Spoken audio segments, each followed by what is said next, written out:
guys, so bibiyay nga pala tayo dyan. Kaya nga magpapakarga na tayo guys.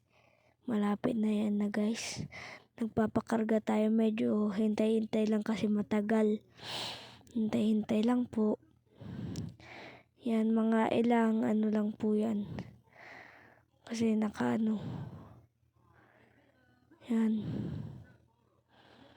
Yan nga pagkatapos.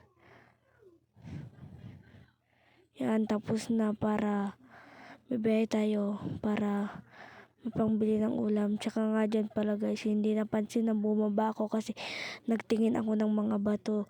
Baka may sumiksik sa gulong.